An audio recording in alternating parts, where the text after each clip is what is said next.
V ശിവൻകുട്ടിക്കെതിരെ V Rajesh. നഗരസഭയുടെ പ്രവർത്തനങ്ങളെ വിമർശിക്കുന്ന മന്ത്രി വി ശിവൻകുട്ടിയും എംഎൽഎ വി കെ പ്രശാന്തും വ്യാജപ്രചരണങ്ങൾ അവസാനിപ്പിക്കണമെന്ന് മേയർ വി രാജേഷ്. പതിറ്റാണ്ടുകളോളം നഗരം ഭരിച്ചവർ വെറും 3 മാസം മാത്രമായ പുതിയ ഭരണസമിതിയെ കുറ്റപ്പെടുത്തുന്നത് പരിഹാസ്യമാണെന്നും അദ്ദേഹം പറഞ്ഞു. ഇന്ത്യയിലെ ഏറ്റവും കൂടുതൽ തദ്ദേശ സ്ഥാപനങ്ങൾ ഭരിക്കുന്ന പാർട്ടിയാണ് BJP.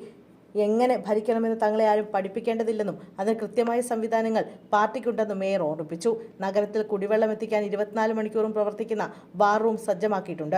കോർപ്പറേഷന്റെ ടാങ്കർ ലോറികൾ നിരന്തരമായി സർവീസ് നടത്തുന്നു.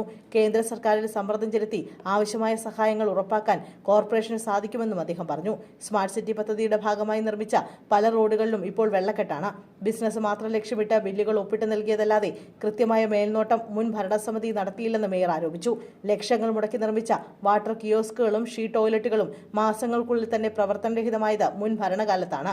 പെരുമാറ്റച്ചട്ടം മാറുന്നതോടെ ഇവയെല്ലാം പ്രവർത്തന സജ്ജമാക്കുമെന്ന് അദ്ദേഹം ഉറപ്പു നൽകി. നഗരത്തിൽ ഇതിനോടകം 100-ലധികം ലോഡ് മാലിന്യം നീക്കം ചെയ്തു. ആമയഴിഞ്ചാൻ തോട്ടിൽ ഉൾപ്പെടെ റെയിൽവേയുടെ ഭാഗത്തുള്ള മാലിന്യങ്ങൾ മാറ്റാൻ നടപടി സ്വീകരിച്ചിട്ടുണ്ടെങ്കിലും മാറ്റിയ മാലിന്യങ്ങൾ റോഡരികിൽ കൂട്ടിയിട്ടില്ലെന്നും രാജേഷ് വ്യക്തമാക്കി. സംസ്ഥാന സർക്കാർ ചെയ്യേണ്ട ഉത്തരവാദിത്തങ്ങൾ അവർ കൃത്യമായി നിർവഹിക്കണമെന്നും രാഷ്ട്രീയ താൽപര്യത്തോടെ നഗരസഭയെ താറടിച്ചു കാണിക്കാനുള്ള ശ്രമങ്ങൾ അനുവദിക്കില്ലെന്നും അദ്ദേഹം കൂട്ടിച്ചേർത്തു.